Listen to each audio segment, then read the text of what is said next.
auditors, controllers, and treasurers, along with our partners at the Association of Government Accountants and the Association of Local Government Auditors. I'd like to welcome you to today's webinar on GAO's new Green Book, a revised internal control framework for government. My name is Kenny Pointer, and I'm the Executive Director of NASACT, and I'll be serving as your host for today's event. We have an outstanding crowd today, joined by approximately 1,900 government accountants and auditors and other interested parties from 109 different locations across the United States. On September 10th, 2014, GAO issued the 2014 revision of Standards for Internal Control for the Federal Government, also known as the Green Book. As everyone knows, internal control helps an entity run its operations efficiently and effectively, report reliable information about its operations, and comply with applicable laws and regulations. The Green Book standards provide the overall framework for designing, implementing, and operating an effective internal control system. This new edition of the Green Book also has greater detail and depth. While retaining the 5 components of internal control found in past editions, which apply to all organizational levels and all categories of objectives, the 2014 version also presents 17 new principles that enumerate management responsibilities in implementing and overseeing an effective internal control system. GAO adopted the key concepts from the 2013 revised COSO framework and essentially adopted them for the government environment. State, local, and quasi-governmental entities, as well as not-for-profit organizations, may adopt the new Green Book standards as a framework for an internal control system. In fact, as you'll hear today, one state, Minnesota, has embraced the new Green Book standards and is in the process of transitioning away from the COSO framework. Today's webinar will highlight the final provisions of the new Green Book, including a discussion of the impact of the most significant changes. Also, representatives from Minnesota will explain their state's journey to establish strong internal controls and why they are planning this shift from COSO to the Green Book as the executive branch's internal control standard. Views from both the management and the independent legislative auditor side will be presented today. We're very fortunate to have with us a very fine and knowledgeable panel. Kristen Koselek, Assistant Director, Financial Management and Assurance Team at GAO. Cecile Ferkel, Deputy Legislative Auditor at Minnesota. And Janine Kewick, Director, Internal Control and Accountability, Office of Management and Budget, also in Minnesota. More information on each of our speakers can be found in their complete bio, which was provided to you in advance of today's webinar. Following the presentation, we will have approximately 20 minutes for live questions and answers, as we typically do. Today, we're allowing participants to receive audio through either their computer or their phone. And to ask your question, simply use the raise your hand function of our webinar software. Simply click on the hand icon that's located in the toolbar. And it's just as a reminder, if you are using a computer today, to ask your question live, you must have a microphone in your computer for that process to work properly. Now, if you prefer, you can just type your question and send it to us using the Questions tab, also located in the webinar toolbar on the right-hand side of your screen. Our speakers today will be using a PowerPoint presentation, which you should be able to see on your screen now and was provided to you in advance. If you're having any technical difficulties, you can give us a call. Our number is 859-276-1147. Again, that's 859-276-1147. Just one final announcement before we get started. In order for NASACT to be approved by the National State Boards of Accountancy as a group internet-based provider of CPE, we've implemented some attendance monitoring tools for individuals. Now, this applies only to those of you that are going solo today, participating in the event by yourself. And we do have a large number. I think we have 46 individuals participating today. In order to verify your attendance, we ask that you please use that raise your hand icon at this time using that function that's located in the toolbar. So please raise your hand at this time so we can record your attendance. Keep your hand raised. Our moderator will lower your hand once we have your attendance recorded. Now, again, this applies only to individuals. Those of you attending today as a group, you do not need to raise your hand. Your attendance will be confirmed by your room monitor. We will be testing compliance and attendance for individuals later and throughout the webinar, so just be alert for those particular cues. And obviously, these internal controls allow us to better comply with NASBA rules for granting continuing professional education credits.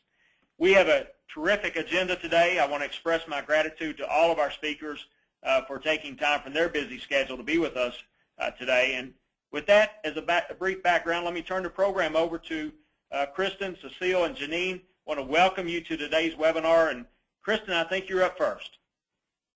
I am. Thank you very much. I'm very excited to be joining you this afternoon, and I'm really appreciative of the opportunity to share what we've done here at GAO for our new standards for internal control. And when we were writing this, we really were writing it with the thought that hopefully this could be used beyond the federal government. It's titled Standards for Internal Control in the Federal Government, and there are some legal reasons why we title it that. But as we were writing it, we certainly felt that there were things in here that applied to government at all levels. And, you know, with this revision, we're really hoping that we'd be able to get the word out and spread the message that these standards exist. There are standards, you know, written with the government environment in mind. And having this opportunity to spread the word to all you folks, we really appreciate it. So thank you again for the opportunity. What I want to talk about today in my part of the presentation is really to talk about what is in the GAO standards for internal control in the federal government. And I'm going to start by just giving you a little bit of history. These standards are not new. So as Kenny mentioned, we issued our revised standards just last year. But these standards have been around since the 80s.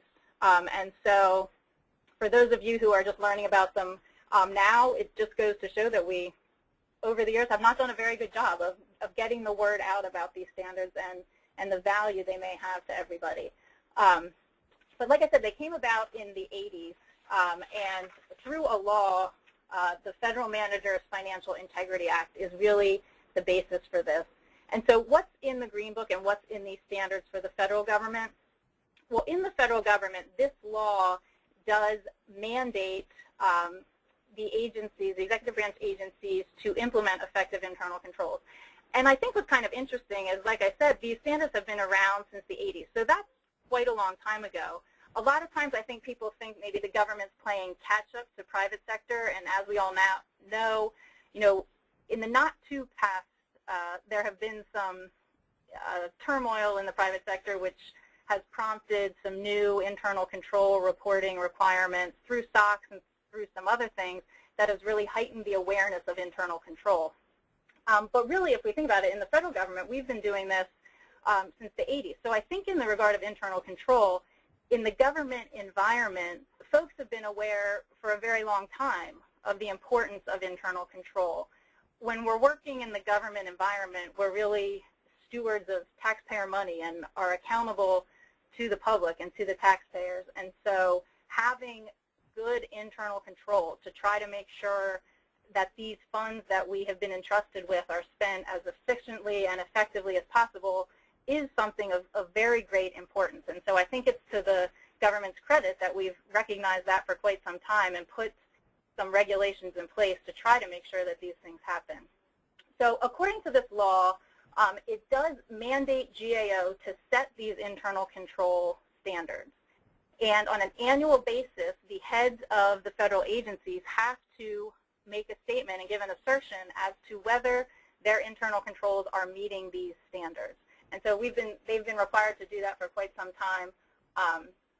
And the other thing I want to point out here is that the second bullet, the OMB circular number A123. So the law requires GAO to set the standards. It requires the agencies to attest to their compliance with the standards.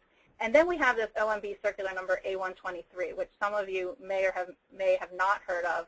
But really what that is it's the implementation guidance for the agencies.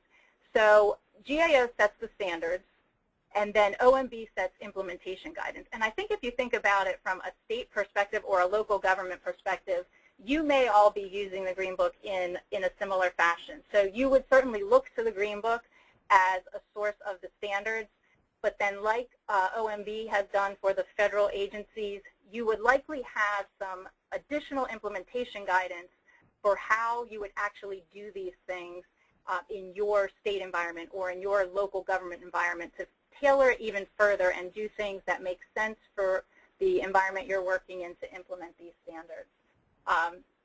And one of the other things that I like to point out of what's in Green Book for the federal government is that this is written for government. And like Kenny said, we certainly leveraged from the COSO framework as much as we could. COSO is really known in the internal control world as the thought leader in internal control. And so when they issued their revised framework in 2013, we certainly leveraged from that as much as we could. There's no sense to reinvent the wheel. We wanted to use as much as we could. But with that being said, we wanted to tailor it to the government environment because there are certain things in the COSO framework that are somewhat geared more towards a private sector environment and not necessarily the environment that we work in here in government. And there are certain terms that maybe don't translate as well into the government environment. So we've tried to do that in the Green Book and take what we can from the framework, but tailor it and use terms that are going to make sense in the government. So what specifically is in Green Book for state and local? We've talked a little bit about what's in it for the federal government, but I want to talk even a little bit further about what's in it for state and local. Certainly, as we note in the overview section of the standards, we see this as standards as something that can be used as a framework for government entities outside of the federal government. And one thing also I'd like to point out is the OMB uniform guidance that was recently issued does now refer to Green Book as an acceptable framework. And really in this revised guidance, which some of you may be familiar with if you are receiving federal awards, which likely lots of state and local governments are, and then even to the extent you're passing through those funds to other entities, there really is in this new guidance an emphasis on the importance of having good internal control over the federal funds that are received. And so I think if you read this new guidance, you'll really see that there is this new emphasis and the importance of, if you're getting these federal funds, there is an expectation that there is internal control over that. And there is a section in there that talks about what's guidance an entity who's receiving these federal funds could follow. And so certainly the guidance, this OMB uniform guidance, refers to COSO as a framework that entities may look to when setting up these internal controls, but it also now refers specifically to Green Book. So anybody following this uniform guidance could use Green Book as the framework. And certainly I encourage you, if you are a state and local government, to certainly consider using Green Book as the standards that you'll look to. Again, what's in it for the state and local is, again, it's written in government terms. And so certainly the concepts that are in the COSO framework absolutely translate to the government environment. I mean, the fundamental concepts of internal control really relate to any type of entity, but the language choice and some of the examples, really in the Green Book, we tailored specifically to the government environment. So I think that's something that you all would find very useful. One other thing I like to point out, and I think in our audience today we probably have a mix, and certainly in our presenting panel we have a mix of management and auditors. And so the Green Book is guidance for management. They are standards that management of an entity would be expected to implement. But with that being said, certainly when auditors come out to do their work, they are evaluating often the internal controls that an entity has put into place. And so likely in many cases, the criteria that auditors may be evaluating an entity against would be the Green Book. So while they are standards intended to be implemented by management, auditors will also likely have great interest in these standards as they are performing their work. So that brings me to the last bullet there. Certainly these are standards that would be used in conjunction with other standards, such as the Yellow Book that GAO puts out. If you are conducting an audit in accordance with Yellow Book, it talks about evaluating an entity's internal controls, and so likely the criteria you may be evaluating against would be the Green Book. Oh, Okay, so I'm just going to talk a little bit now about the process we went through for our revision. And like I said, we definitely started with the COSO framework as our starting point. And for those of you who are familiar with the COSO internal control framework, this COSO cube should look fairly familiar to you. And I think it does a really good job of illustrating the concepts of internal control. And what I think what it's really trying to get across is that internal control is something that affects all aspects of an entity at all levels of an entity. Because really, if you look at it, across the top of the cube, it's talking about the various objectives of an entity. And so objectives generally can fall into one of three categories: operations, reporting, or compliance. And so a thing to keep in mind is that really internal control affects more than just financial reporting. I think oftentimes responsibility for internal control in some organizations has ended up being housed in a financial operations shop. And there's always been an emphasis on financial reporting. And that is good, and we certainly need to have good internal controls over financial reporting. But internal control is so much more than that. It really can be used as a tool to implement controls for all objectives of an entity. And so I think the cube does a good job of trying to illustrate that. And then that third dimension, going back, the various levels of an entity, I think that's a really other good thing to keep in mind when you're thinking about internal control, is that individuals at all levels of an entity have responsibility for internal control. And so there certainly needs to be an importance of tone at the top, and that needs to filter down. But at all levels, there's a responsibility for internal control. And then across the face of the cube, which we'll talk more about these components of internal control, but these should look familiar to you for those that have learned about internal control in the past, these 5 components of internal control: control environment, risk assessment, control activities, information communication, and monitoring. These 5 components, if you've learned about internal control in the past or you've looked at our prior editions of our standards, these 5 components have not changed. And like he said, the fundamental concepts have not changed. But what I'll get into more is that we've just tried to add some more detail about what these 5 components do really mean. And so like I said, I think this cube just does a good job in a pictorial way of illustrating all the aspects of internal control. And if you look in our green book, you will see that with permission of COSO, we have leveraged use of this cube. So throughout our standards, you will see us using this cube as a little illustration. So what did we do to kind of go from COSO to green book? Well, as I've talked about, we changed a lot to make it more relevant to the government environment. And what we ended up with were 2 primary sections of our standards.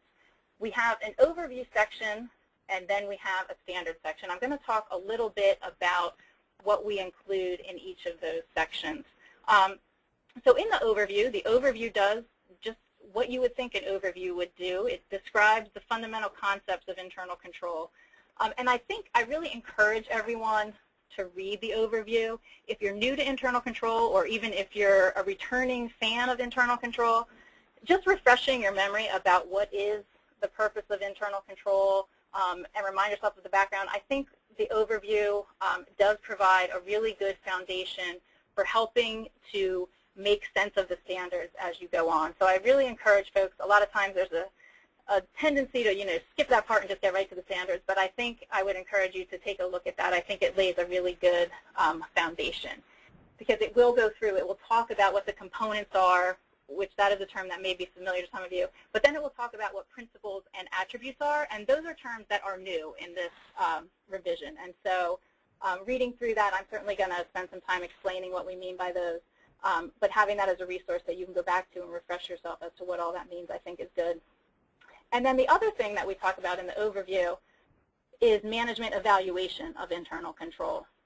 Because we often get asked, okay, this is great, I did all this stuff, but how do I know if I did a good job? How do I evaluate if I have an effective internal control system? Because like I said, in the federal government, management of the agencies has to make an assertion as to whether they have effectively implemented internal control. And so within the overview, we talk about things management may consider in making that evaluation. What if you do identify some deficiencies? What does that mean? Are you able to say you have effective internal control or not?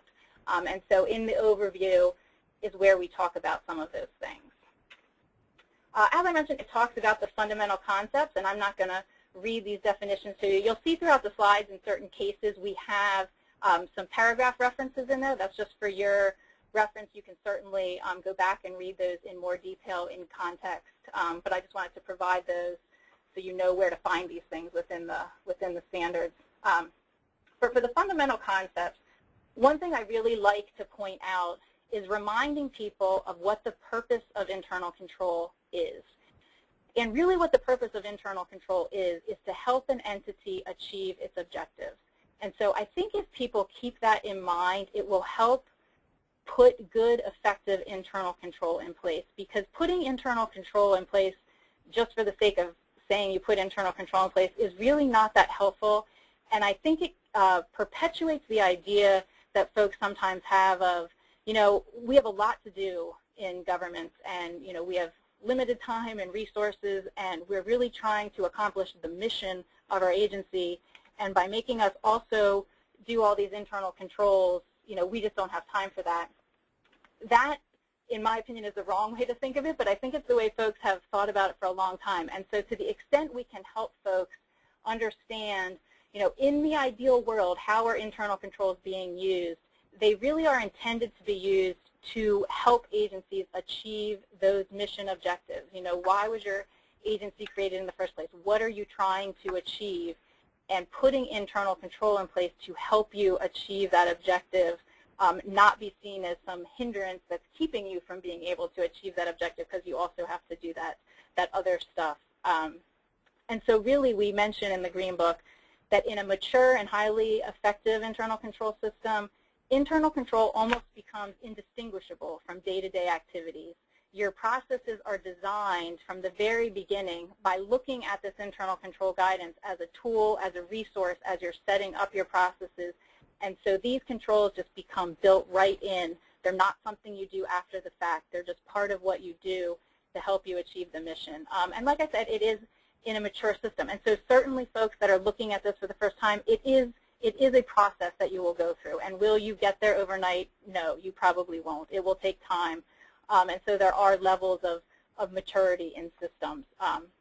But really, if we keep in mind that that's really the goal, that it becomes part of what you do, it's all with the mind of helping the entity achieve its objectives. I think that's really the message we're trying to get across. All right, so now we're going to talk a little bit about some of these new terms that I've introduced. And again, with this picture, you can see, again, with the goal of helping an entity achieve its objectives. So really all these aspects of the standards that I'm going to talk about all are with the goal of building up to help an entity achieve its objectives. And like I said, we divide internal control into these 5 components of internal control. And truly, they all work together at the same time. There is much overlap, but for the sake of being able to write standards and try to put some things down on paper, you really do need to put them in some sort of buckets, yet understanding that they certainly have a lot of overlap. Because oftentimes we'll get questions about, well, is this control environment, or is this monitoring, or is this information communication? It feels like it's all of it. And there are lots of things that will be in place that will have a lot of overlap and will be all of it. But like I said, we try to put them in these categories just for sake of helping people somewhat understand the different concepts. But these 5 components that you can see on the left here are the 5 components we've talked about before, the 5 components that you could see in the cube, and the 5 components that are likely familiar to you. What may be not familiar to you are the 17 principles that are on the right that Kenny had referred to in the beginning that we added. If you are familiar with the revised COSO framework, these 17 principles should look similar to you. COSO also added 17 principles in their new framework, and so you will see that the 17 principles that are in Green Book are very similar to the 17 principles that are in COSO. Again, we certainly leveraged as much as we could. Where you will see differences is in some of the terminology and some of the details beneath the principles. But if you would read these 17 principles side by COSO framework, you would certainly see a lot of similarities. This next slide I just like to show is just a little graphic that we created. It's kind of a little spin-off of the COSO cube and just illustrating how the principles fit into the cube. And so what I'd like to say is, these principles have always been in there. If you read these new 17 principles, they're not going to jump out at you as, oh my gosh, I never thought about that for control environment, tone at the top, or commitment to competence. They're things you've thought about before. They've always been in the cube. They've always been part of those components of internal control. We've just kind of pulled them out, given them names, added some structure, and tried to make it a little bit easier to understand. So they're in the cube. They've always been in the cube. We've just pulled them out, given them some names and numbers, and hopefully made it a little easier to understand. This graphic then helps to illustrate a little bit further, once you get past the component and the principle, what the attributes are. And so if you are reading through the standards, you will see in the various component chapters, we will have components, and then we will have the 17 principles. And then below the 17 principles, we will have what we call attributes. And attributes are intended to just provide further context of what we mean by the principles. And so I've just included here on this slide an example of the first principle in control environment. The oversight body and management should demonstrate a commitment to integrity and ethical values. The attributes under that principle statement are set the tone at the top, establish standards of conduct, and evaluate adherence to standards of conduct. Again, these concepts are not probably sounding, very new to you. It's what you've always really thought about when you thought about control environment. But again, it's just trying to provide structure and put it in a way that could hopefully help people better understand what we meant by the components. And so this should hopefully just help you understand how we've kind of laid out the various components, principles, and attributes within the standards. Also in the overview, we talk about like I said, how you would evaluate an internal control system. And so we talk about, do you have to have all the components and principles and attributes in place to have an effective internal control system? Because within the standards, we certainly talk about the 5 components, we talk about the 17 principles, and then we talk about all the attributes underlying those principles. And all those things are, definitely important to consider, and you want to be putting them in place. But what actually is required? So in the overview, we say that in general, all components and principles are required for an effective internal control system. And that really is consistent with where COSO is too. So principles are deemed to be at a high enough level that really, to say you have an effective internal control system, you would have had to put something in place for all 17 principles, and that rolls up into the components to be able to say that you have an effective internal control system.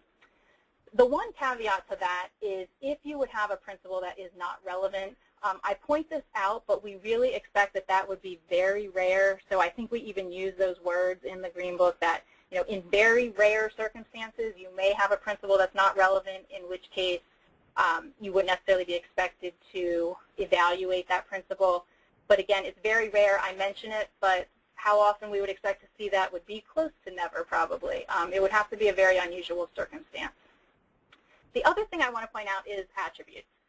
Attributes are really intended to just provide some additional context for principles. So there is not necessarily an expectation that every attribute would have to be in place to have an effective internal control system.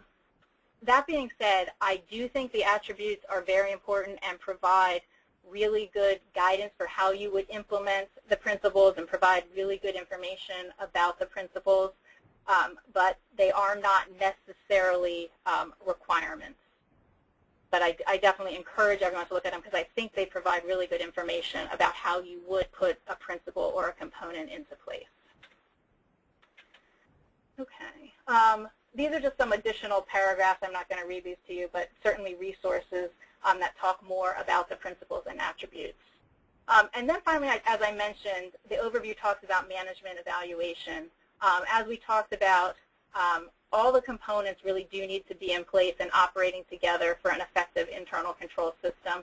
And as I mentioned, we do talk about the effective deficiencies. So certainly, if you are identifying some specific deficiencies as you're evaluating your system, we talk in there about how you may think of them. How significant are they to achieving the entity objective? And just some thought process a manager may go through in evaluating how these particular deficiencies impact the effectiveness of its overall internal control system.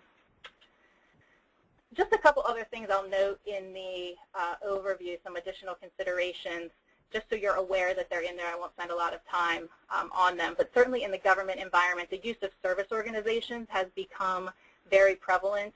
And so there is a need to think about how internal controls at a service organization impact internal control at the entity itself. And so we do have a section in the overview on that.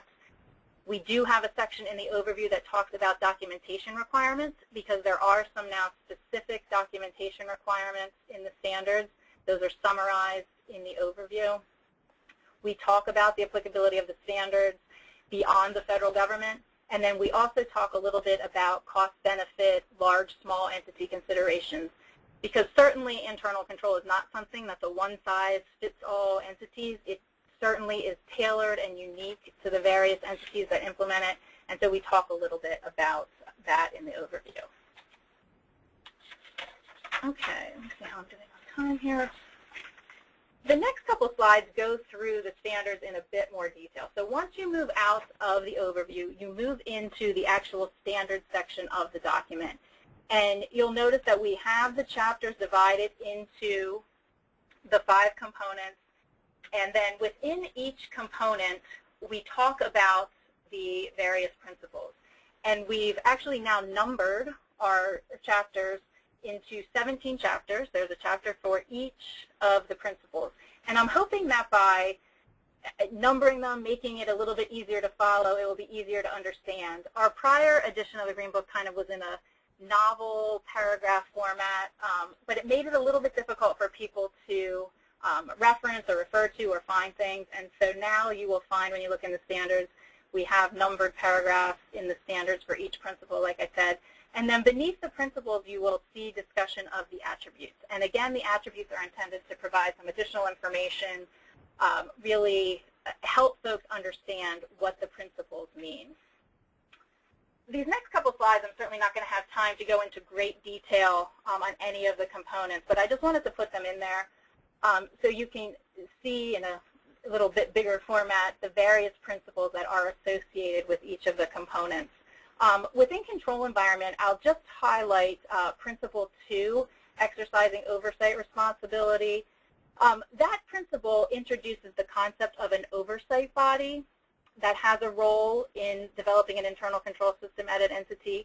That is one principle that you may notice some differences if you compare it to COSO. The COSO framework talks about having an independent oversight body. Sometimes in the government, we don't have something like an independent board of directors, but we can put something into place that can serve in that role. And so Principle 2, I will just highlight, maybe something you want to take a look at and think about the importance of having that oversight body and how you may go about putting something like that in place, even if you don't have a truly independent board of directors like a public company might. Risk assessment, as you can see here, the 4 principles that go along with risk assessment. I will point out there is a specific principle related to fraud risk. That is consistent with the COSO framework. They have a specific principle related to fraud risk, so I'd just like to highlight that to folks. You certainly assess all risks to an entity, but fraud risk is somewhat unique, and so I like to point out that there is a principle specific to fraud risk that folks want to make sure they pay attention to. Within control activities, this is often the component that folks are most familiar with. If they're familiar with something, these are the policies, the procedures, the actual tangible control activities that are put into place. But it's really important to note that really all the other components work together to make these control activities happen. So it's really important to have a good control environment, have done a good risk assessment so you know what control activities to put in place, and it really all needs to work together. Again, this is where if you're just putting some control activities in place with having without having thought about what your true objectives are and the full environment that you're working in, you really could be doing yourself a disservice, and the control activities just may not be as effective as they could be. Next, information communication. This component is so important. It's really important to have effective communication at all levels of an entity. Make sure communication is going down, across, up, around, all levels of the organization, because if policies and procedures are put in place but really no one knows what's expected of them, and things are happening among the staff but they're not getting communicated up, it can be a definite hindrance to an effective internal control system. And then finally, monitoring. Making sure that the internal controls you've put in place are working, having management put some things into place to find out if it's working before an auditor comes in and tells you that it's not. So really making sure you're doing some ongoing monitoring, separate evaluations, putting something into place to assure yourself that things are working as you intend them to be is just very critical to internal control. I'm not going to spend really too much time on this one. We're getting close to time. And again, this is just illustrating how all the components really work together. You may have components and principles and controls that are interrelated, and you will find that, and that is normal, and that is actually probably a good thing and efficient use of controls. Talked a little bit about this already, some of the key differences between the COSO framework and the standards. One thing I like to point out is that our standards are written as standards. These are things that are required for the federal government. So if you're reading this compared to the COSO framework and notice things are worded a little bit differently, ours sound a little more formal maybe, you may notice that, and that is by design since ours are standards. And then we do have, like I said, some specific documentation requirements. And one other thing I will point out, they're all listed here. Some people like to have just all of the requirements listed in one place. I certainly encourage everyone to read all the standards cover to cover, the entire document. But we do have an appendix, Appendix 1, that just lists all the requirements.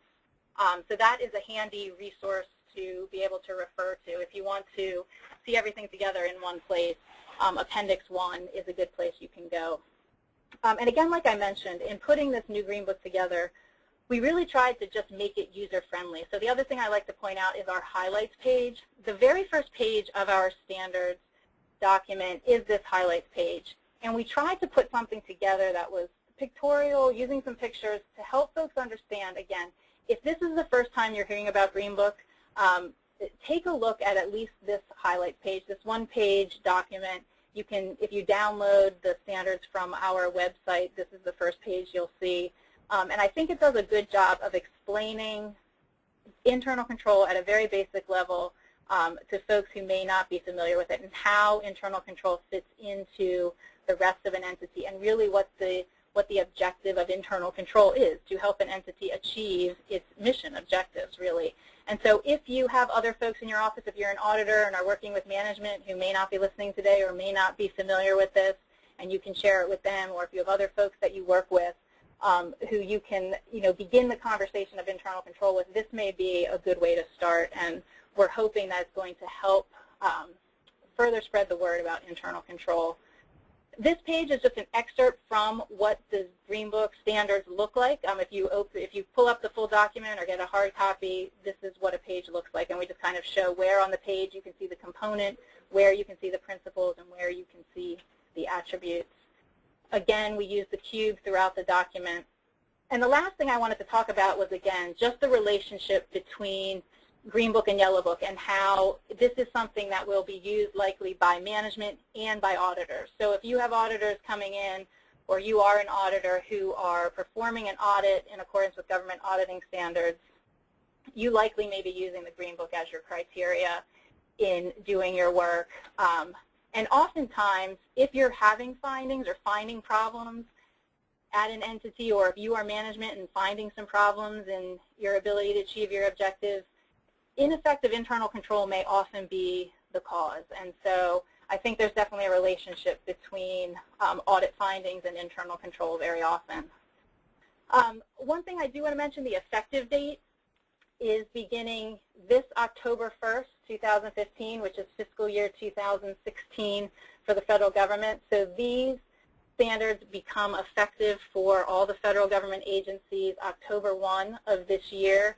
And the FMFIA reports, those are the reports where management of these entities are attesting to the effectiveness of their internal control. So when they do that for next fiscal year, they will be following these standards.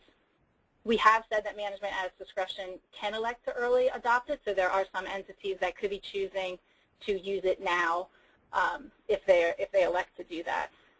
And lastly, where to find the Green Book. I have here our web page as well as our email, so I certainly encourage you to go to our website. We have attempted to make it a little bit more user-friendly. If you've come to our web page in the past and been scared away because it was a long list of documents that you couldn't navigate through, I encourage you to give us another chance. We have tried to improve it, and I think you will find it a little more helpful. That is the direct link, and we also do have a technical assistance email, so certainly we will answer questions today, but if as you're looking at these and have questions about how they may be relevant to your entity, please do email us. This email is checked daily, and we try to respond as quickly as we can. So just some resources for you to keep in mind. So thank you very much, and I will turn it back over to our group. All right, Kristen, Kenny, this is Kenny, and thank you very much for that presentation. Very informative. We'll give you a chance to catch your breath. It is time for another attendance check for just the individuals, not groups, but individuals attending today, and I think, again, there's 46 of you. If you would just follow this test, again, just please raise your hand using that function in our toolbar. And keep your hands raised. Once we've recorded your attendance, we will lower it on our end. And while we give everybody just a second to do that, let me remind everybody that you can go ahead and ask your questions. I'm sure some of you have questions for Kristen, and you can use the questions tab that's also located in the toolbar on the right-hand side of your screen. Simply click on that and then type your question and hit send, and we'll get those in the queue, and we'll bring those out later. But while things are fresh in your mind, you might want to go ahead and ask your question. All right, I think we have everybody recorded. Thank you for complying with that for us. And up next is Cecile Furkel, Deputy Legislative Auditor in the state of Minnesota. Cecile, welcome. Hi, Kenny. Can you confirm that my slides are up? They look good to me. Okay, thank you. Well, good afternoon, everyone. This is Cecile Furkel. I'm the Deputy Legislative Auditor with the state of Minnesota. And as we talked about at the beginning of the seminar, there is an audit perspective and a management perspective. And we're going to start with the audit perspective here in Minnesota because that's kind of where the internal controls and COSO and now to the Green Book journey began. So in Minnesota back maybe 10 years ago, there really was no established state framework for internal controls in the state. And we did move to a COSO framework, and that's what I'm going to be talking about. And I think that the COSO framework really established a good foundation for us to make this shift to the Green Book in what we think is a fairly easy change and a fairly undisruptive process. But I do want to go back and talk about how we incorporated COSO and what motivated that. So before 2007, our auditors within the Office of the Legislative Auditor, we did a lot of training. We made sure they understood COSO. We've been using COSO as our audit criteria since it was first established in the 1980s. But we as auditors, we'd go into agencies and we really didn't expect management to participate very much with us in our assessment of their internal controls. And we would document in our work papers the different elements of COSO for whatever audit we were looking at. And when we got to the risk assessment part, this would be pretty standard language that our auditors would write in, that entity management has not conducted a formal assessment of the risk factors that could impact their ability to produce the financial statements or whatever the objective of the audit was that we were looking at. And we'd say management is aware of the implications of misrepresenting the financial statements and takes precautions to prevent that. But we didn't really expect that management would have for us their own assessment of the risks. And so we kind of gave agency management then a buy on that part of the COSO structure.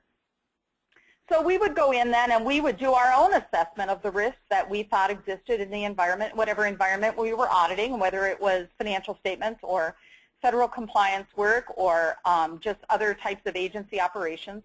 And we would, on our own, identify what we thought were the control activities that we would expect to see in place or that we did see in place, and then we would determine whether we thought there were gaps in that process. So it really was very much on our own analysis.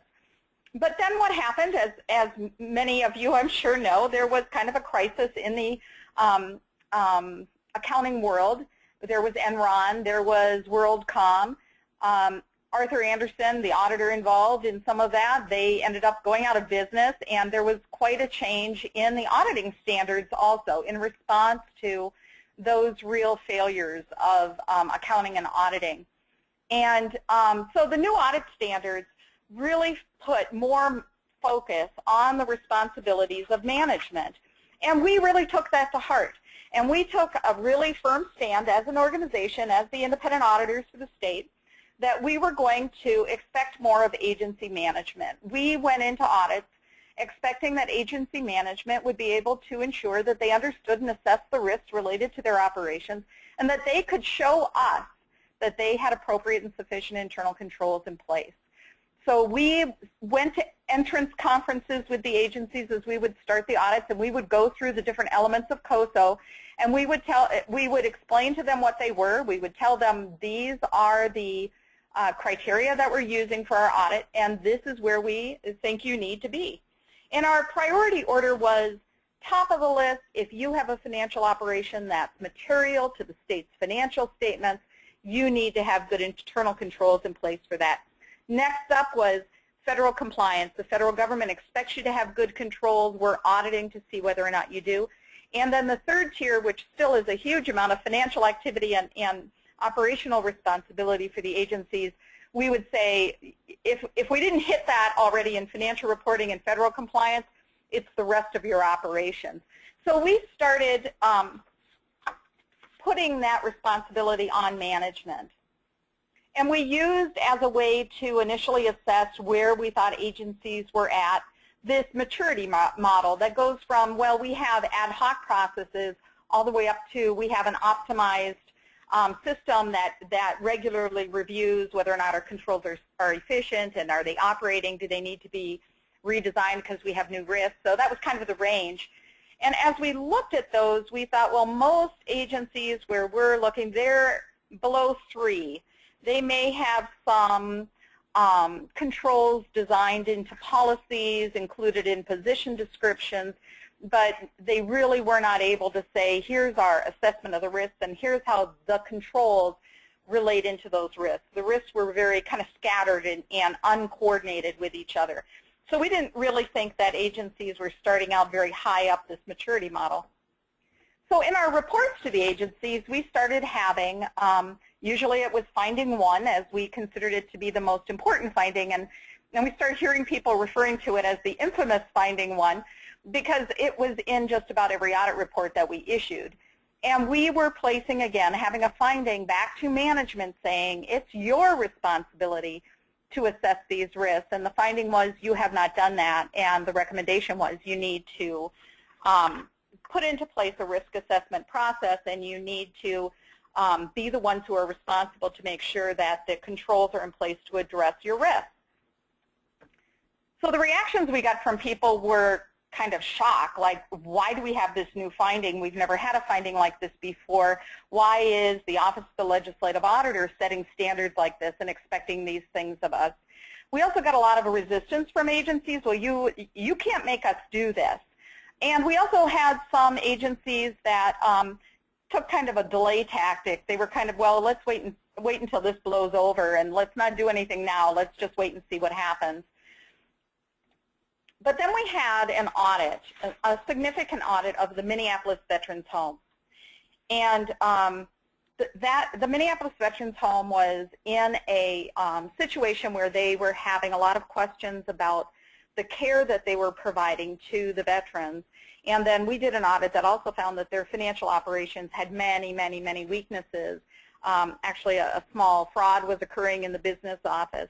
And we fairly regularly audit the veterans home, and this was another report that again had weaknesses that we had been seeing for 25 years and continually reporting but never addressed. And because veterans homes are a sensitive topic at the legislature, it provided us an opportunity to get in front of the legislature to talk about the weaknesses that we saw at the veterans home. But because we also had that infamous finding 1 there, it allowed us to also focus on then how state government needed to have a better way to understand, assess, and design and evaluate their internal controls. And through that discussion with the legislators, new legislation in 2009 was created. And that new legislation put the responsibility with the head of the agency. It says in the state statute, the head of each executive agency is responsible for designing, implementing, and maintaining an effective internal control system. And we think that this legislation was really critical to moving ahead then with moving beyond the Office of the Legislative Auditor kind of pushing this brigade against some resistance and getting the executive branch to really engage with us. Another part of that legislation then created within the state's Minnesota Management and Budget Office an internal control and accountability unit. And Janine Kuwick, who is up next in our presentation, is the head of that unit, and I know that she's going to now pick it up and talk about how the state has moved ahead with implementing internal controls within the state. So Kenny, back to you. All right, thank you very much, Cecile. Janine, I believe you're going to be up next. First of all, I think we will have one more attendance check in just a second here. There we go. And it's the same test as last time, just for individuals. And again, this does not apply to groups, but if you would just raise your hand and keep those hands raised, we'll lower those in just a second. And again, just as a reminder, if you do have questions as our panelists are going through their presentations, some of you have already started doing this, but go ahead and type those and send them to us using the questions tab, again, located in the webinar toolbar. All right, I think next up is Janine, as Cecile indicated. So Janine, welcome to today's webinar. Thank you, Kenny. And now my slides won't advance. We'll see how that goes.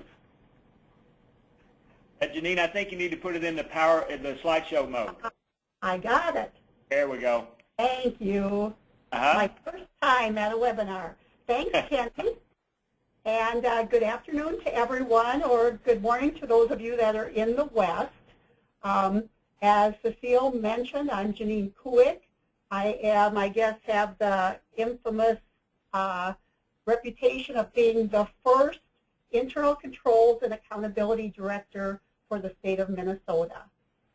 As Cecile started talking about some background about internal controls and our journey here, Minnesota's internal control legislation passed the legislature with bipartisan support in the 2009 legislative session. And I was hired into this position in August of 2009. I always say that internal controls in Minnesota have been a journey.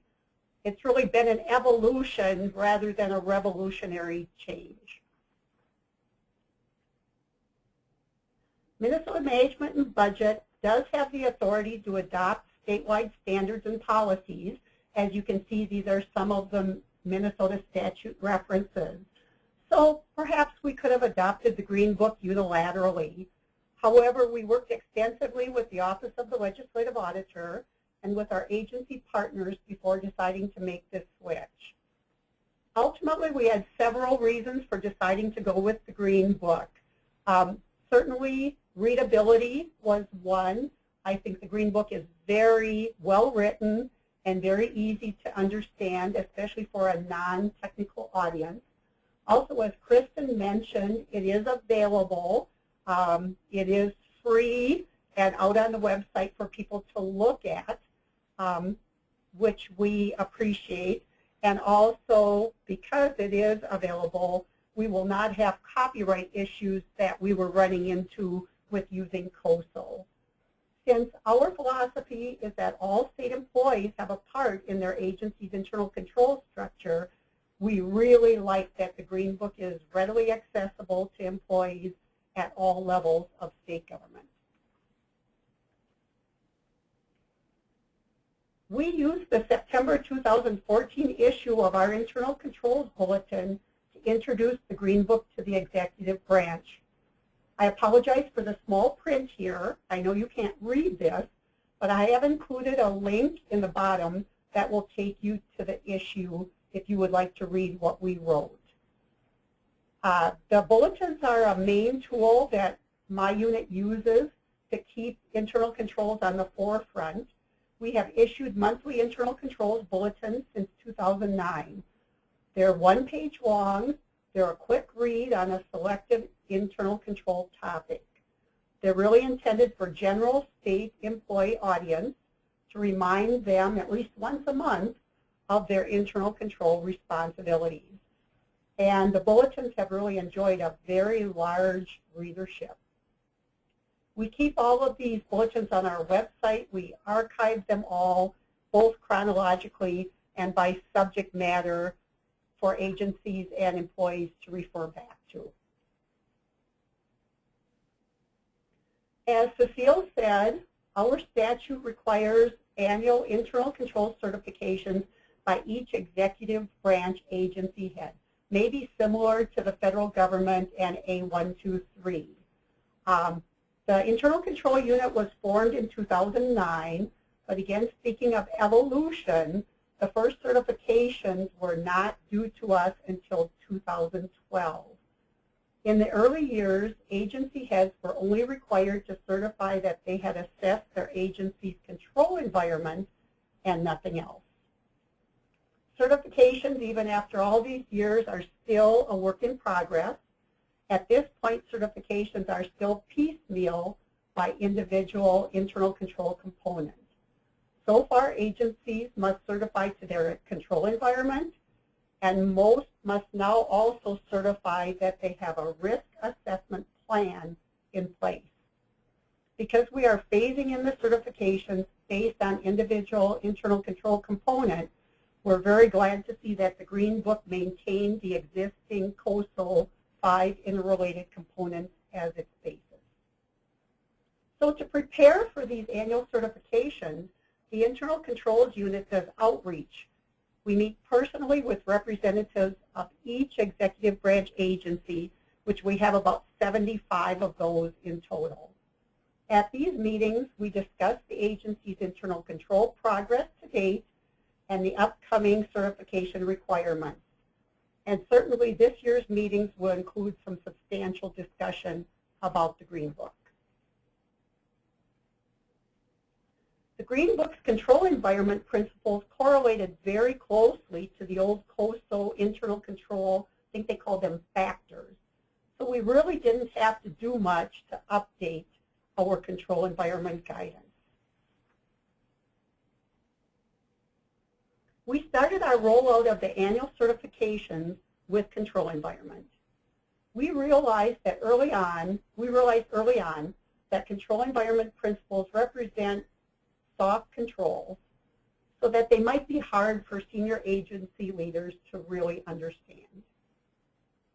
So for agencies to get a handle on their control environments, we created a control environment self-assessment tool that all agencies must complete each year. It contains 20 goals of good behavior that we want agency senior leadership to consider.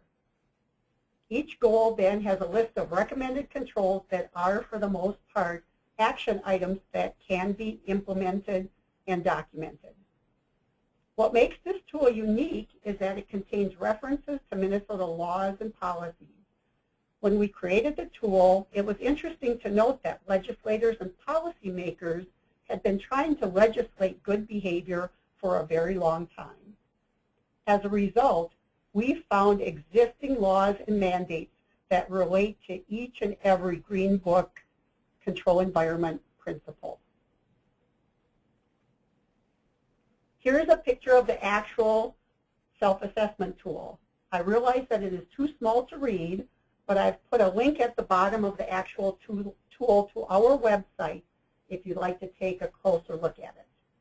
I want to spend just a few minutes to quickly draw your attention to some portions of the tool. The tool is an Excel spreadsheet intended for each agency to complete or update each and every year. It has lines or ribbons separating the various sections of the tool that identify the specific Green Book control environment principles to which these goals relate. For example, this section of the tool relates to Principle 1, demonstrates commitment to integrity and ethical values.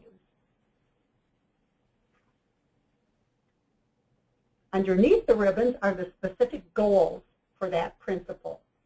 We have a great variety of goals, including goals relating to ethics, budgeting, business continuity planning, hiring practices, and even engaging with oversight bodies. When completing the tool, management soon realized that this was not just an accounting thing, but was intended to provide a very broad review of the agency overall.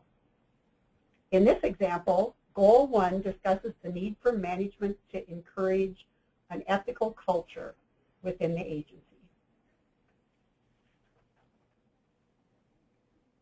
Goals that are further broken down into specific action items, which we call recommended controls.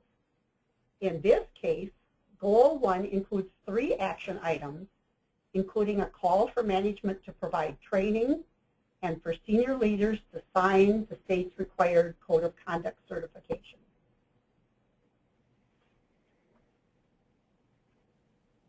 We provide agencies with a standard rating scale where 1 is excellent, 2 is adequate, and 3 is inadequate. So the higher the rating, the worse off the agency is. We wanted a standard rating scale so we could create statewide averages.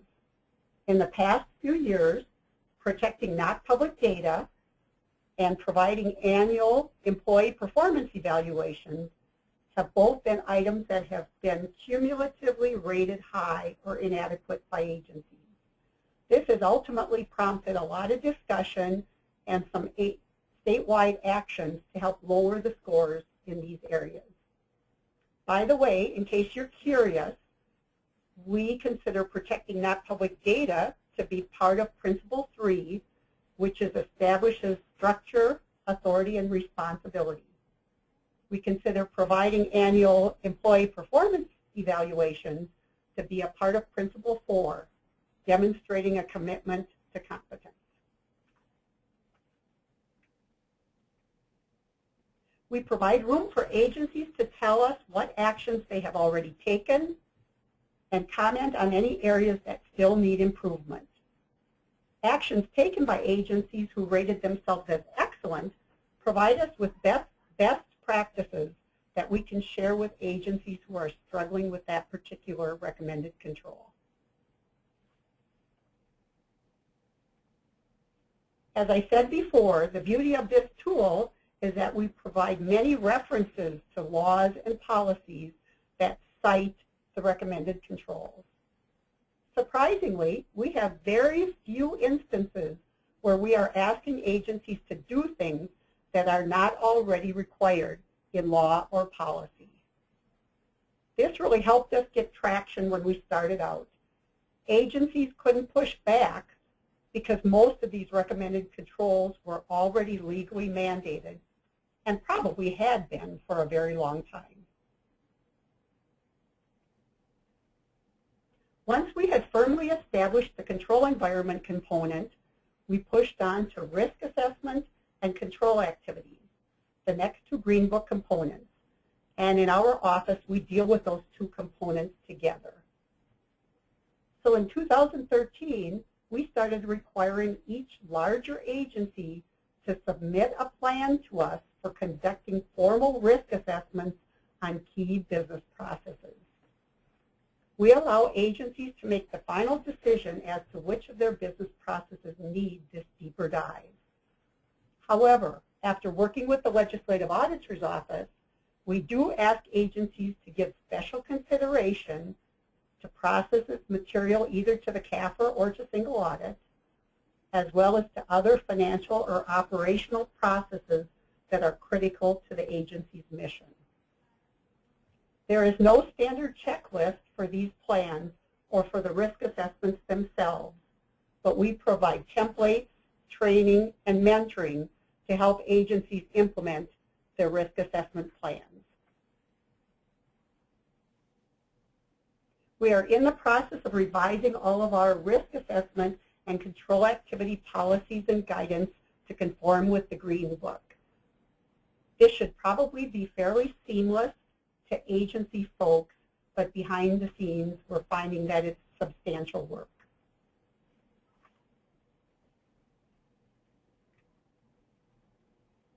We do have a few of the Green Book principles that we are still trying to work through. The first one is Principle 11. We are still working with the state's IT agency to determine how they will weigh into agency risk assessments. General controls appear to be generally the responsibility of the consolidated IT agency, but I'm not sure how application reviews will be performed, either jointly at the business process level or by the IT folks at a higher system level. How to interpret Principle 6 is also somewhat unclear to us. At the highest level, the state legislature defines each agency's overall mission and objectives. We are still grappling with how these objectives are translated at the individual agency level and how formally they have to be defined. We are also trying to figure out how to help agencies define risk tolerances and exactly what that means to us. We've had some discussions with the auditors on this.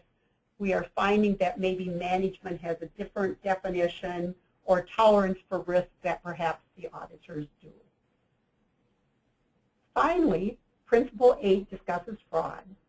I have mixed thoughts about whether agencies can deal with fraud risks as part of their normal risk assessment process, or whether at some future time agencies will need to perform a separate fraud risk assessment that only concentrates on fraud issues. As Kristen said previously, this fraud principle is not unique to the Green Book. The new COSO has similar fraud language in its Principle 8.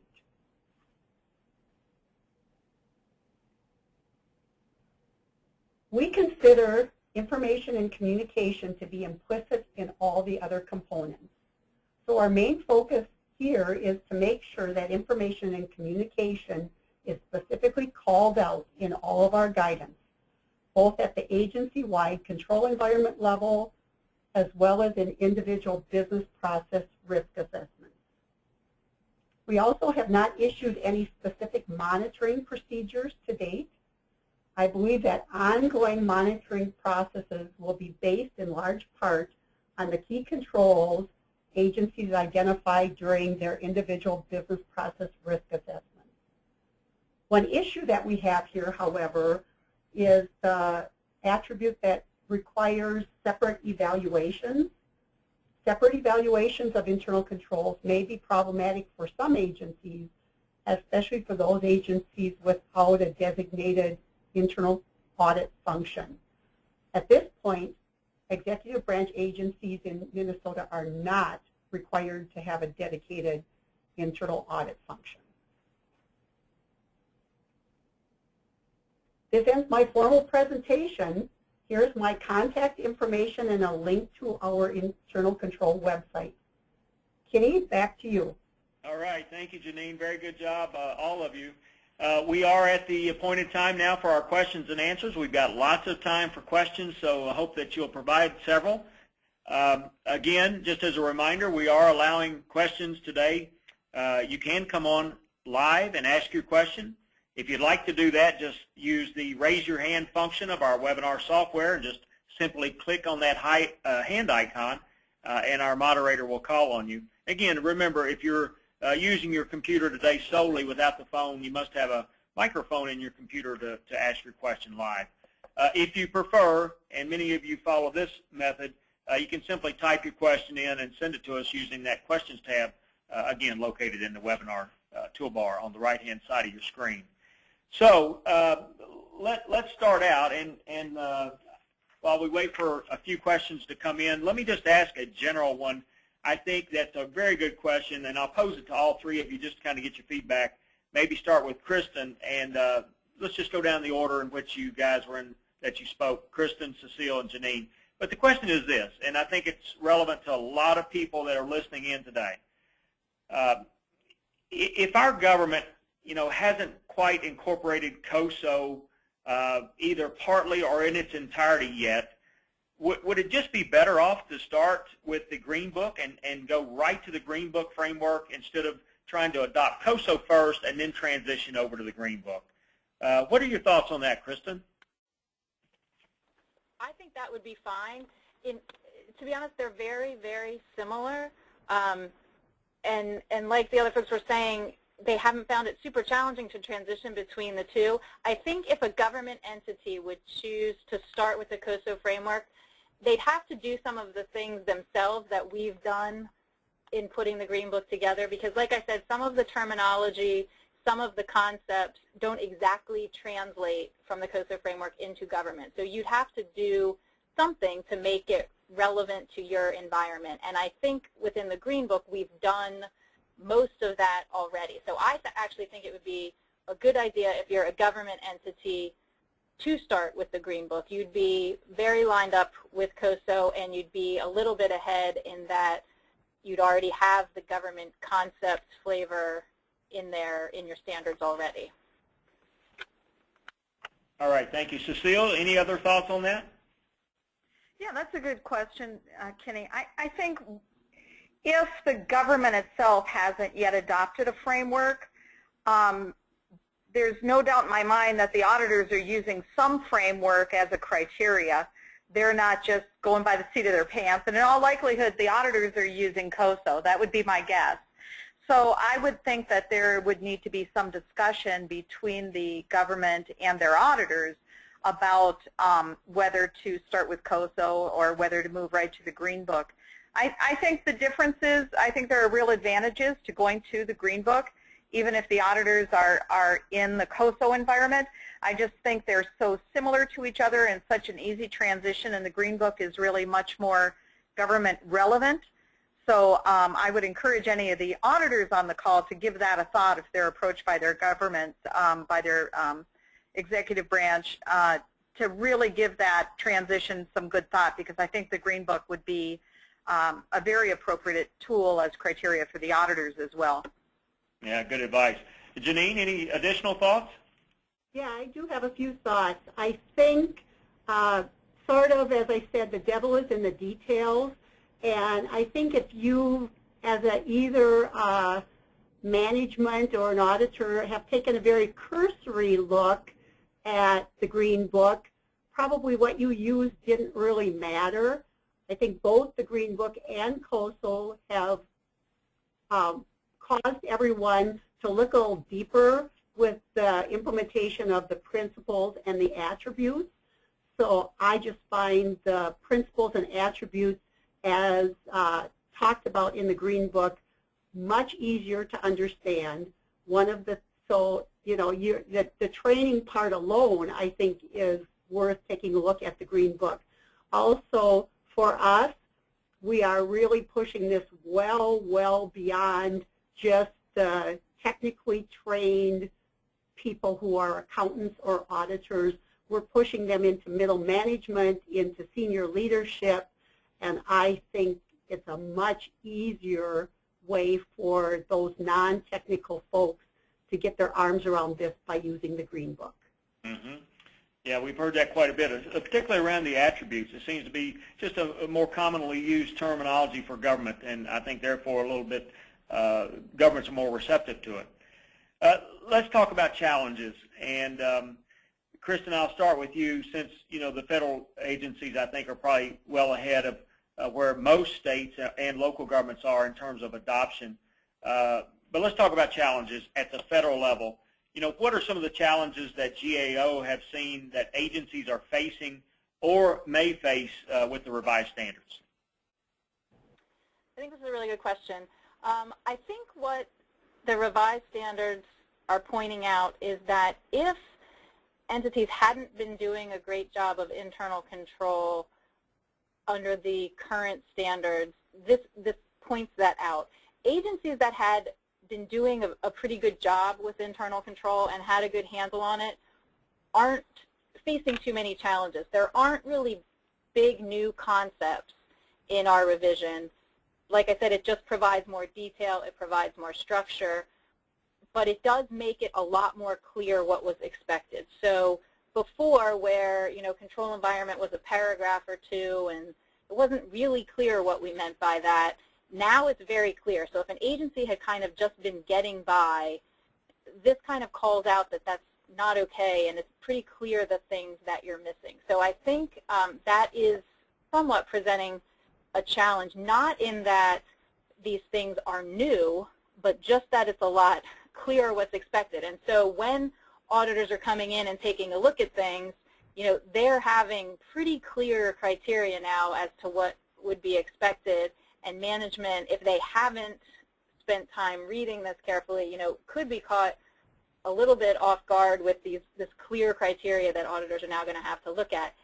I do think the way it's written now is very clear and can be very helpful to management to understand, what is meant by the various components. But I think if they hadn't paid attention before, a challenge of even getting up to, current standards is where they're going to, face some potential problems or challenges. All right, thank you. Cecile and Janine, let me pose the same question to you, at least from the state perspective now. What do you see as the most challenging part of using the Green Book rather than COSO as the state's internal control framework? Janine, let me start with you this time. I don't see any huge challenges. I think what people, when they start thinking about the Green Book, thinking about the principles and attributes, might be a little intimidated, but what I think people forget is that is also very clearly the framework of the new COSO. So even if you were going to go the COSO route, there would be some switching that would have to happen anyway. So I think it's just much better to go this way. Again, as Kristen said, provides more detail, but clearly not unexpected detail, I don't believe. Cecile, anything else to add there? Yeah, I think the only thing I'd add is one of the things that we face sometimes, and I really appreciate the role that Janine's office has because it provides that foundation on the executive branch side. But when we deal with some of the agencies that we audit, sometimes their motivation to move ahead with the process is to clear the finding out of the future reports. And we really, I think it's really a challenge to get them to embrace how going through the risk assessment process and the controls and connecting it all together, creating that comprehensive view of their risks and controls, how it really helps them as an organization. And it's a little frustrating to me sometimes when it's more of a how can we get this finding out of the report so that we don't have to deal with this issue anymore in the future. All right, very good. Thank you. Thanks to the audience. We do have several questions now in the queue, so let me go right to the audience questions. The first one, actually two questions, both directed to you, Kristen. What's GAO's plan to keep the Green Book relevant?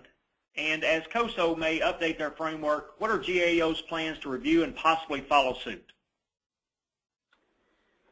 Well, certainly we have no plans to revise it at the present time, but certainly we are in constant contact with other standard setters out there and with COSO, and so we try to stay on top of what else is going on out there. So certainly if COSO would undertake a project to update their framework, we would absolutely take a look at that and see if there was something, some new thinking out there that we would want to include in the Green Book. We also, and I didn't mention this earlier, as part of our revision process, we put together a Green Book Advisory Council. And so we certainly look to them for guidance as well. And folks that sit on that council include federal government entity management, federal government auditors. We have representatives from state and local government as well, because like I said, from the very beginning, we wanted to make sure this was something that could be relevant outside the federal government.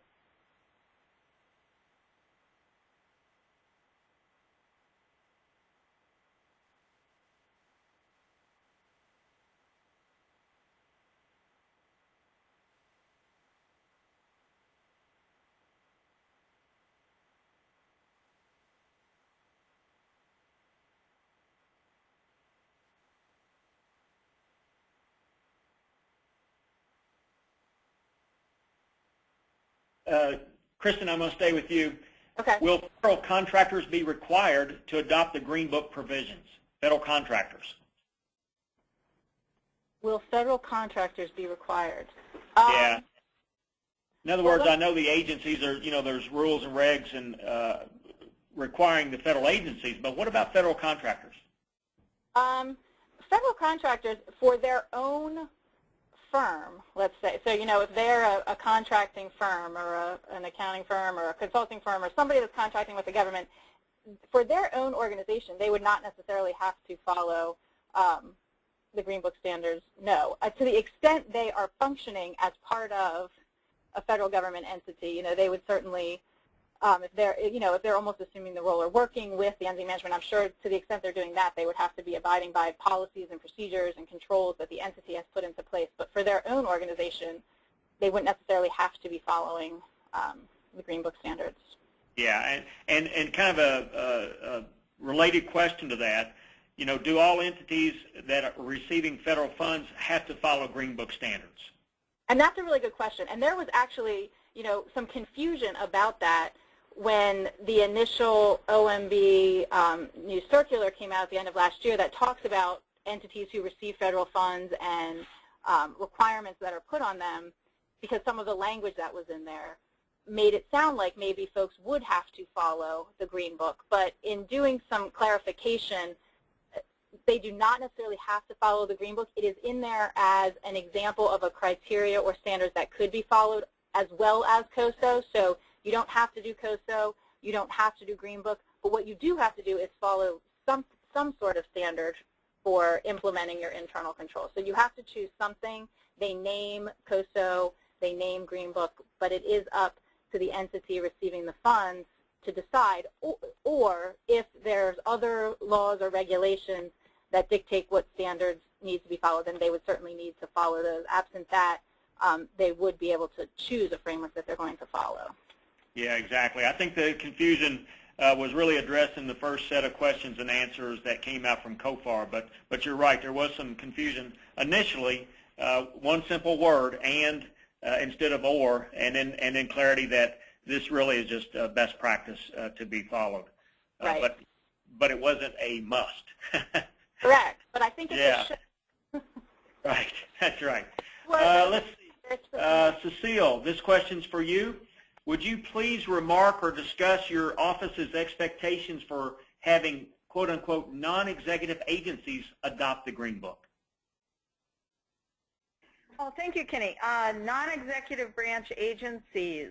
The statute, let's see, we audit state government, so we primarily audit executive branch agencies. We also audit in the judicial branch. The statute that we have that requires that internal controls by the agency head is applicable to the executive branch agencies. When we're in the judicial branch, we still expect that they're going to have good internal controls. We would likely still use the Green Book as a model, but we are then don't have quite as good criteria as when we can point to a statute that requires that those controls be in place. If we're auditing federal dollars and it's a non-executive branch, if we're following it through to perhaps a nonprofit that's using grant money, federal grant money, we would be looking for compliance with the grant agreement that would require that internal controls be in place. Now, whether that grant agreement says which framework would need to be used, I'm not sure. Yeah, very good. I think just for clarity, the statute that you all have, and Janine, you might want to jump in here too, but the statutory requirement is just for executive branch agencies. Yes, Kenny, this is Janine. That is right. Minnesota Management and Budget, where I work, is an executive branch agency, and so this is for executive branch only. We have a few other entities, again, judicial. We have some retirement plans that are fiduciary funds to the state. My office does facilitate what we call the Internal Controls Roundtable, and we meet with representatives from, it started out to be from executive branch agencies, but we have a pretty good representation of, again, the retirement systems, judicial branch. We have talked to them about our reasoning for going with the Green Book, and some of them, I think, have thought that was pretty good reasoning, but we have encouraged them also to have a dialogue with their governing board and with their auditors to see if the Green Book is a good fit for them. But again, our statute and what my office is responsible for is executive branch only. Yeah, very good. Thank you, Janine, for that.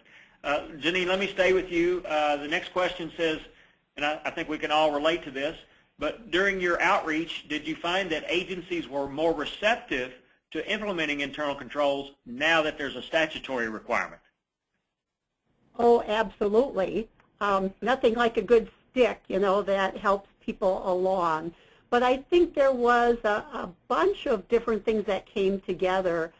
Certainly, Cecile talked about the infamous finding number 1. I think I coined that term, where they really started putting some pressure on executive branch agencies to, I think we all know that these agencies have lots and lots of internal controls, but they never really had a very structured, organized way of thinking about them or documenting them.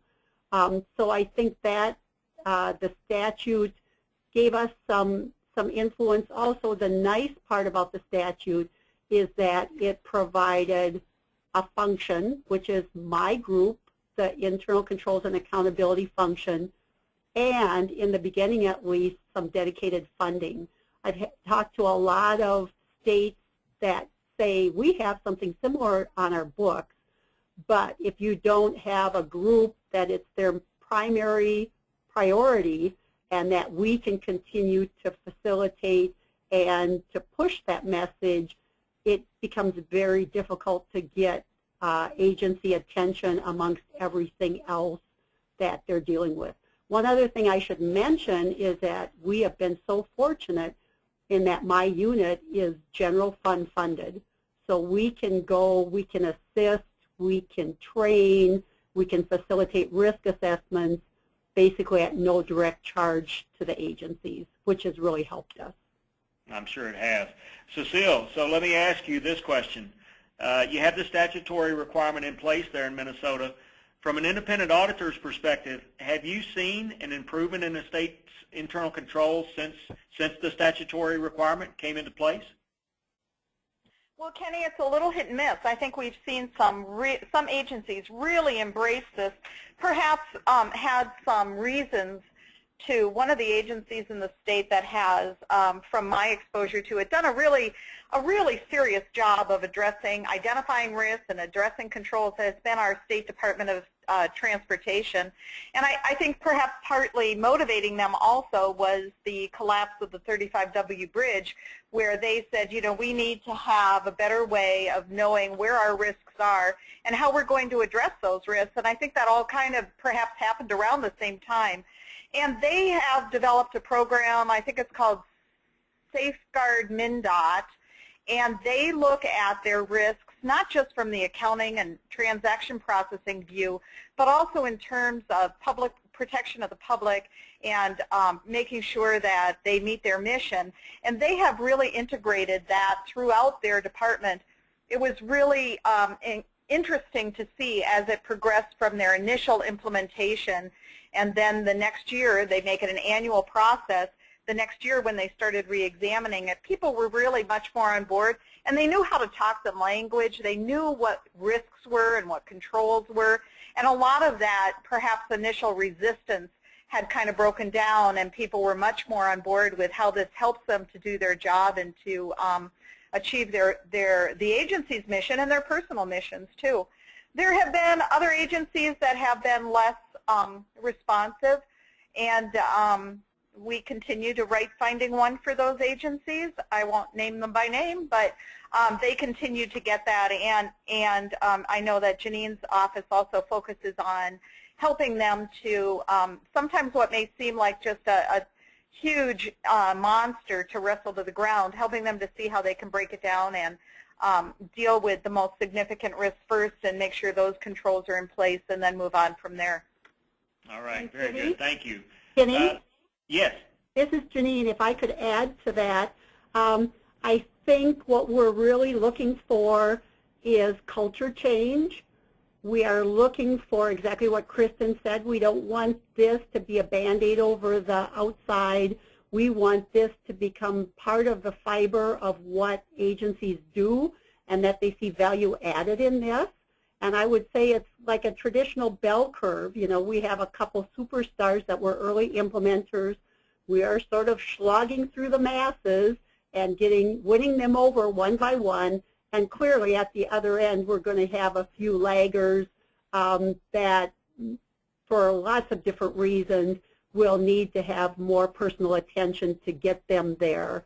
But I think we are really trying to bend the curve and get this to be a part of how agencies think, and not, again, just, well, there's a statute out there or the auditors are on our back, but to really get them to understand that this will help them achieve their mission. Yeah, that's a good point. And as we all know, changing that culture is very tough, and it takes time in some cases. We got several questions left, so I may try to pick up the pace here a little bit. Kristen, let's go to you. This question involves enterprise risk management, and the question is there an enterprise risk management framework, or does the Green Book rely on COSO for that? That's a good question. We do not have a separate enterprise risk management framework. I think in the federal government there is thought that maybe we do need to develop one specific to our government environment, but right now we don't have a separate one, so certainly looking to the COSO enterprise risk management framework is a good resource and a good place to go for that.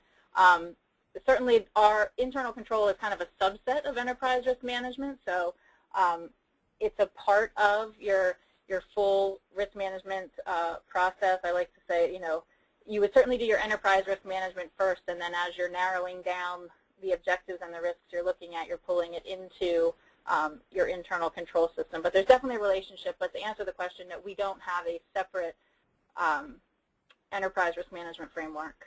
Any plans to do that in the near term, Kristen, or is that longer term? You know, it might be sooner. It might be sooner than later. I know the Office of Management and Budget is really thinking about that, and so I think we may be working with them, and I think they are hoping to do something in the near future to put some guidance out that would be specific to the government entities. So I think it may be sooner versus later that we have something specific to government. Thank you. Janine, the next two questions are for you. The first one, what is the recourse, if any, if an agency does not comply with the new internal control requirements? We've talked a lot about that here. You know, there is a law in the books, but right now we are piecemealing through the certification. The actual language of the law says that the agency has evaluated their entire control structure. I would not have anyone have to sign to that before we could give them a pathway to be able to get there. Our commissioner, who is our agency head, our former commissioner was instrumental in getting this legislation passed, so he clearly got it. But recently we have gotten a new commissioner and have worked very hard to get him on board, because ultimately he may have to call agency heads personally, person to person, and talk about their non-compliance. We also right now have the benefit, all of those commissioners work for the governor, and we do have the benefit right at this moment of our governor being a former state auditor. And so I have heard, although I have not had personal conversation with him, but I have heard that he totally gets it as well and would be, in a severe crisis, willing to weigh in. Very good. Janine, again, to you, are the completed self-assessment tools for the agencies available on a Minnesota or the Minnesota website, or is there a list of best practices available somewhere? The tool itself, if you would look at your slides, the very first time that I introduced the tool, and it's very small print, I did give you a web pathway on the bottom of that slide. It is on our website. That's an uncompleted tool. The individual completed tools, we've had a lot of discussion here about even if those are public information based on what individual agencies might say about themselves. We do collect the tools at this point to glean best practices, but none of the completed tools are available on our website.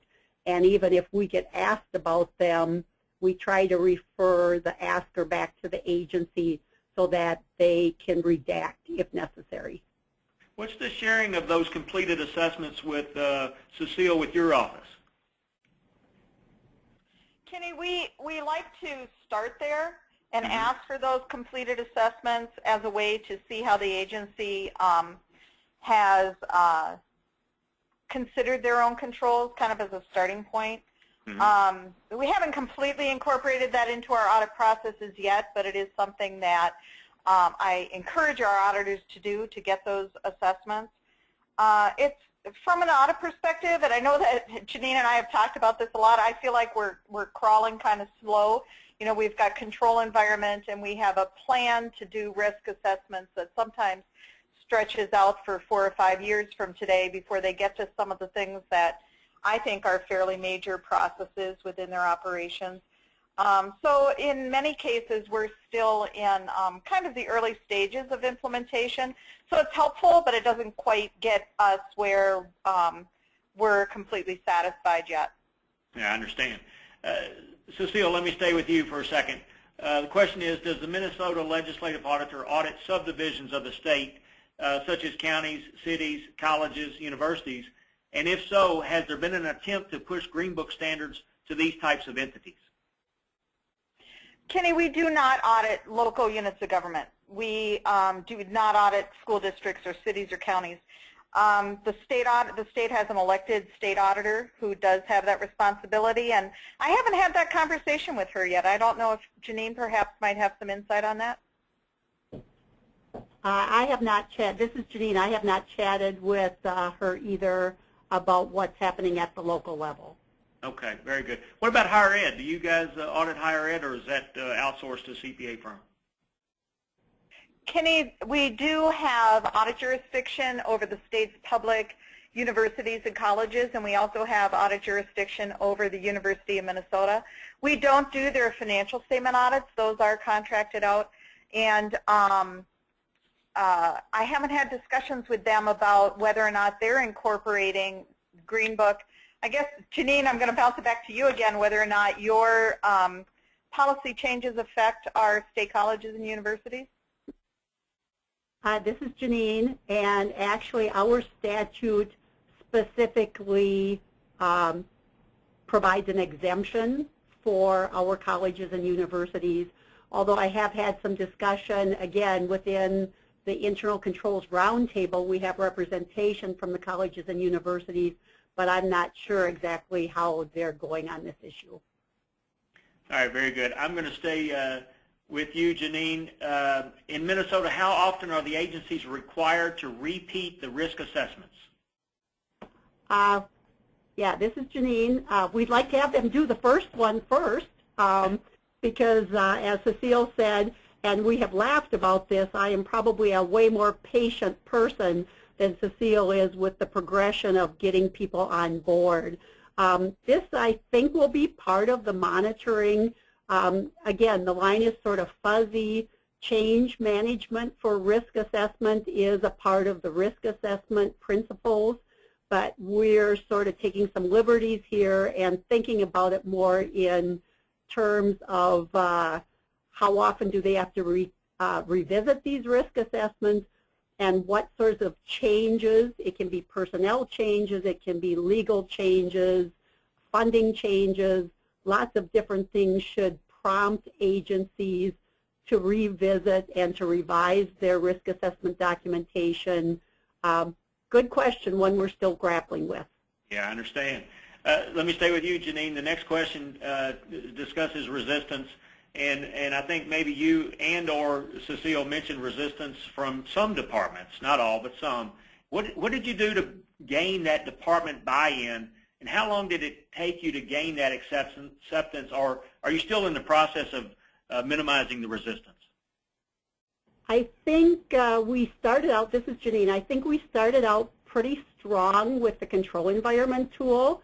And again, as I mentioned before, it was quite ingenious for us to hook all of these control environment factors, or as they were at that time, or principles, to existing state of Minnesota legislation.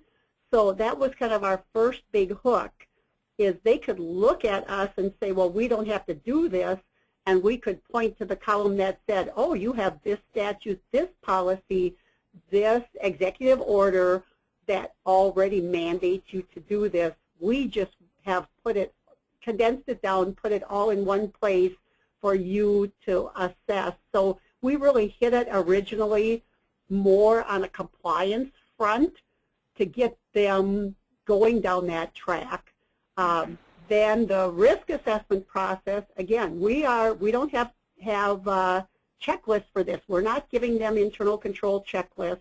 We are making them sit down with blank pieces of paper, document their process, and brainstorm potential risks and slot in key controls. So this is not without some pretty substantial effort and cost. And so I think resistance is getting less, but I also do have to realize that somehow this demand has to fit in with everything else that we're asking these agencies to do. Yes. Cecile, anything else to add there about the resistance? I think that the initial resistance had to do more with not management thinking that this is much more of an accounting or an internal audit kind of responsibility, and that we were expecting, what we were expecting from management was not realistic. I think that Janine's unit, the coordination of all the laws together that she talks about in the control environment tool, I think all of that has helped to overcome that resistance. But now I think it really is more in the how do we balance the time and effort that it will take to do this exercise and to move ahead with this process against all their other demands. And I'm sure everyone else listening in is just like me. That's always the challenge, isn't it? To find the time to do the things that you know you should be doing while you deal with all the things day to day that have to get done. And I think that's really where a lot of people are at right now. Yeah, that's a good point. And Kenny, if I could interject, this is Janine. Another thing that we are starting to face is how many risk assessments are enough. We are asking people to do deeper dives in their key business processes, but we often joke, Cecile and I, that you know, I'm pretty gracious with agencies as to how much they can balance as far as risk assessment.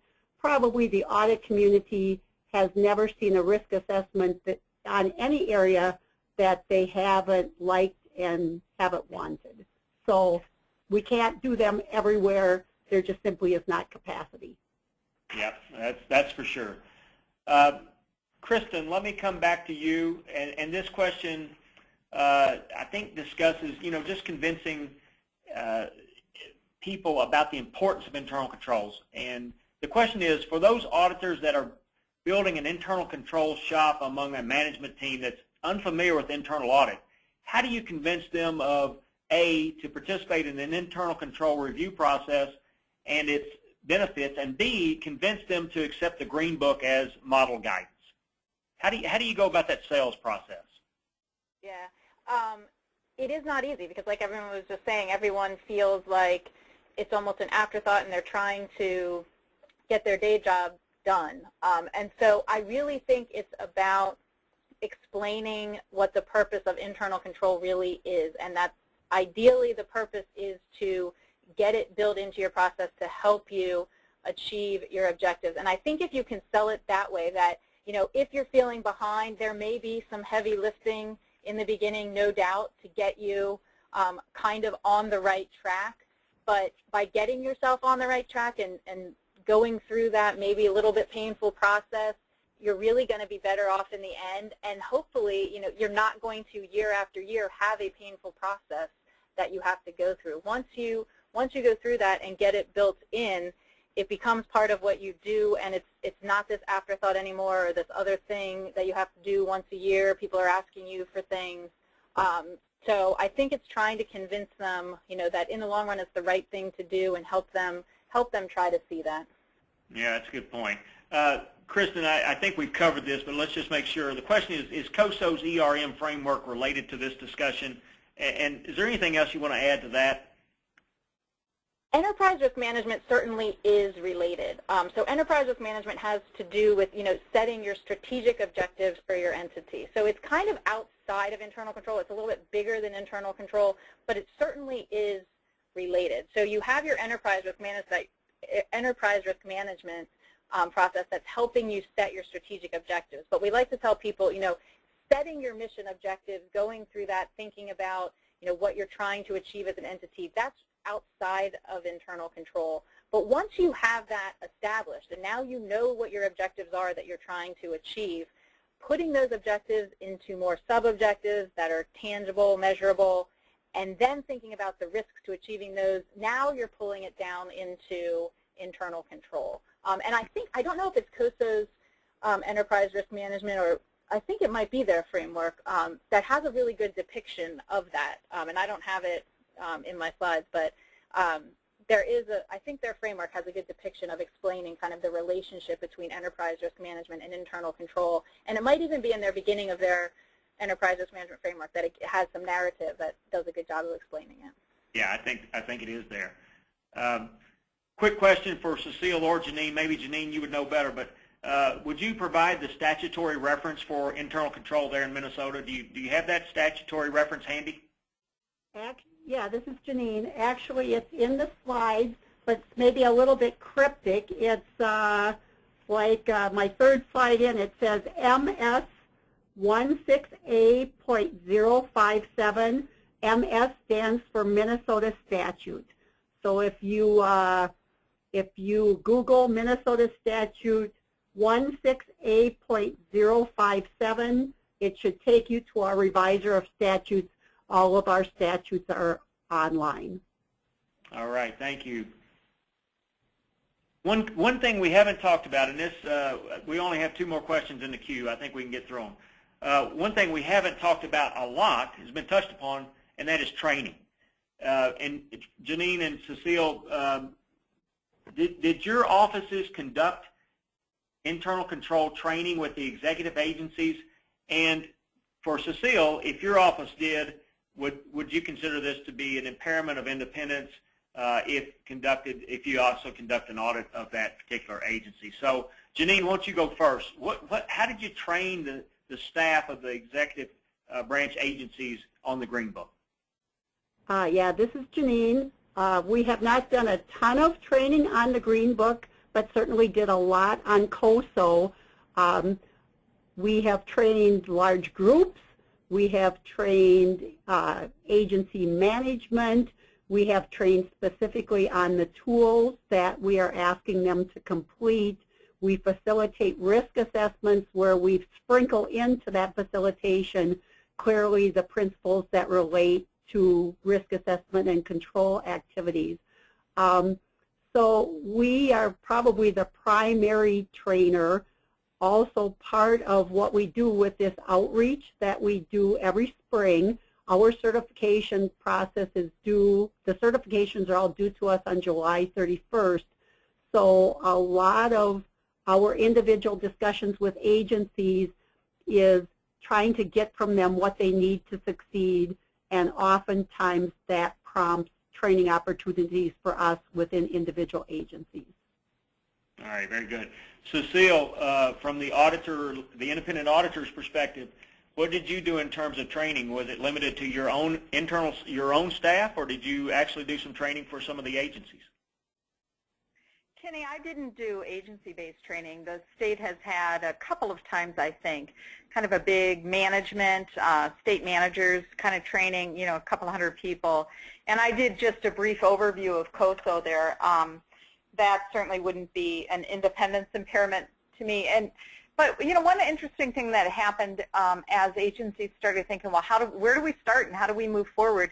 Our work papers are all public documents, so it's not unusual for us to get a request from agency accounting staff or agency internal auditors. They want our risk assessment that we developed for audit purposes as kind of a starting point to see what we identified and how we linked those risks to the controls.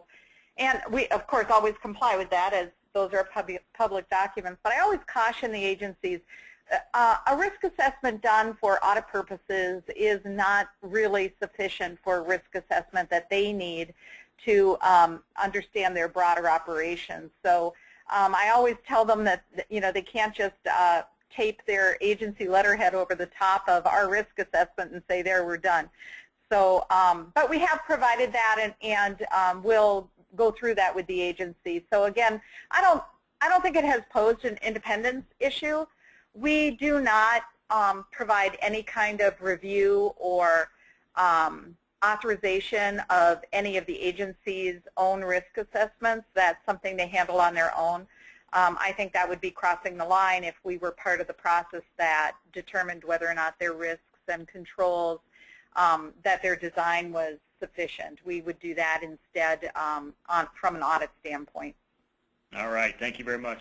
The last question in the queue, and we're just about right on time here. Kristen, could you give us a few more specific examples or details of the linkage between findings, the Yellow Book and the internal control, Yellow Book and the Green Book? Some examples, sure. So certainly I talked about, you know, if you are doing an audit and you are identifying some findings. So if you were looking at entity compliance with the law, and you find that they are not in compliance with the law, and you'd want to think about what was the cause of them not being in compliance with that law, it may likely be that they don't have controls in place to help them be compliant with the law. So it's really from that perspective. A lot of times we find, and you know, audits that GAO does or other audits that we see, single audits, things like that, when there are issues that are identified, it's often due to entities not having good controls in place to set themselves up to succeed, to achieve a compliance objective or an operations objective. If they, you know, the mission of their entity is to get disaster payments out to certain folks. If they're not meeting those objectives, it's very likely that you may find that there was an internal control deficiency as a cause of that, that's causing them to not be able to be compliant or to achieve their operations objectives. All right, very good. And let's go ahead and wrap up. I think we are at the appointed time. That concludes our webinar on GAO's new Green Book, a revised internal control framework for government. I want to thank all of our speakers again. Kristen, Cecile, Janine, excellent job today. Thank you so much for sharing your knowledge and experience, and congratulations to GAO for getting this revision of the Green Book out, and congratulations to Minnesota for being one of the first states that I'm aware of, at least, to adopt the Green Book, at least at the executive branch agency level, which is quite an accomplishment, and congratulations. I want to also thank Anna Peniston of our staff here at NASACT who helped make today's event possible. Before we go, we need to confirm attendance by individuals or for individuals one last time, and a little different test this time. If you would type in the text box and just say, type in, I have completed the webinar. And after you type that in, I have completed the webinar, make sure you hit the send button after you've typed that in, and we will have your attendance on record following that process. So again, one last test for individuals. There are several of you, so please comply with that so we have a record of your attendance for NASBA purposes. Again, this does not apply, and you can see on your screen now that language, just I have completed the webinar. Again, does not apply to groups. Your attendance will be confirmed by your room monitor. And just as a reminder, for those of you wishing to claim CPE for today's training event, don't forget to complete and mail your CPE forms and sign-in sheet to NASACT. The mailing address is located at the bottom of the sign-in sheet. And for those in group settings, please remember to have your room monitor sign the sign-in sheet attesting to everyone's attendance. One last thing, we are using an electronic evaluation form in an effort to make our processes more efficient. Please make sure, for room monitors, please make sure that you provide the link to the evaluation form to everyone in your group today. And those participating as individuals, you should have received the link to the evaluation form directly. I hope you found the webinar today to be very informative and very effective way to obtain training on some of our emerging issues. An electronic recording of today's event will be available to you as well. In terms of future webinars, just real quick, NASACT's next webinar is scheduled for February 25th. We will be discussing establishing risk management and controls for government. Similar, we got a lot of questions today about enterprise risk management. We're going to be talking about that a little bit more on February 25th. If you're interested in that, more details can be located on NASACT's website, which is www.nasact.org. Our friends at the Association of Local Government Auditors has a webinar on March 10th. And Kristen, I think you might be participating in this one as well, taking the mystery out of counting CPE. More information on that one is located at ALGA's website, www.alga, online, all one word, algaonline.org.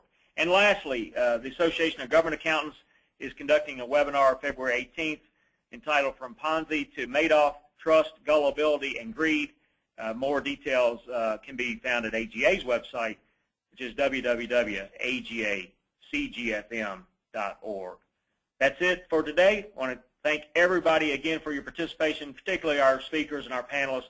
Thank you all so much. Have a great afternoon, everyone.